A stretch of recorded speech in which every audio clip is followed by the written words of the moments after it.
Democratic Ohio Representative Marcy Kaptur, she and the late Bob Dole worked very hard and strenuously and successfully to create the World War II Memorial here in Washington. Dole, as we have mentioned many times, and it has to be mentioned, a World War II veteran, wounded in battle. Congresswoman Kaptur, great to see you. What did the memorial mean to you, to Bob Dole, and to your working relationship?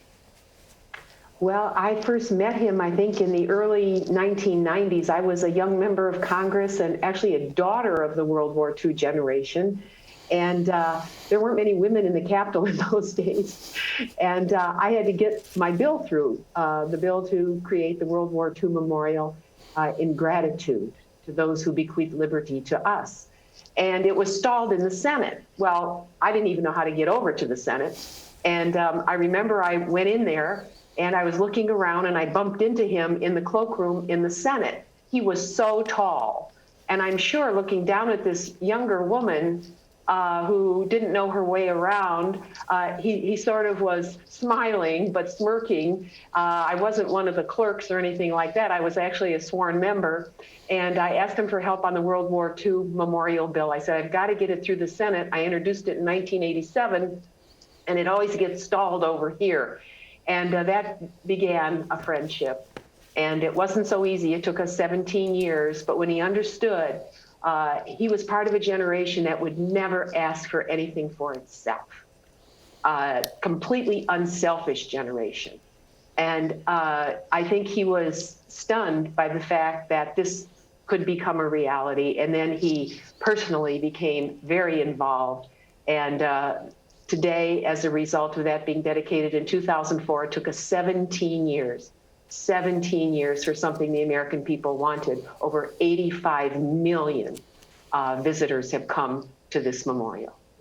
Congresswoman Kaptur, I'm glad you mentioned that hesitancy that Senator Dole and many in that generation had.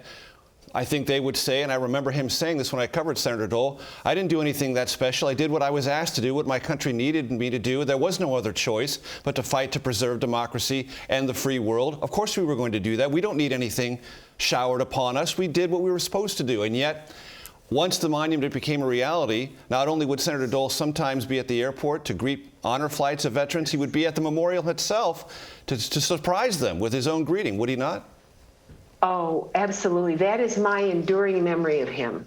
Now, he was a member of the 10th Mountain Division. He fought in the Italian campaign in the Apennine Mountains. That actually started on my mother's birthday, February 19th. And we had an uncle that was on the Pacific Front, one that was on the, well, actually was in D-Day in Normandy. But he was up in the mountains. Senator Dole was up in the mountains in a horrendous campaign where he was wounded trying to push the Nazis back out of the high Apennines in the middle of the winter, mud and snow and ice. It was a very hard, and that's where he was wounded by Nazi shelling.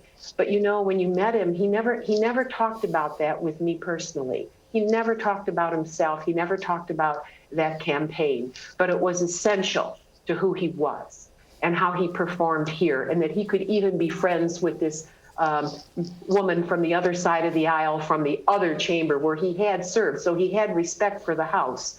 And his sense of humor was irrepressible. And I'll tell you, when the honor flights began to come in that were actually created by very patriotic Americans from the North Carolina area, he would be down there at the memorial. Senator Dole took it upon himself. You should see the veterans when they would come in from around the country, the World War II vets. He welcomed them, and they cheered. It was beautiful. Time and time and time again, thousands of Americans. For many of them, that was their last call, coming here.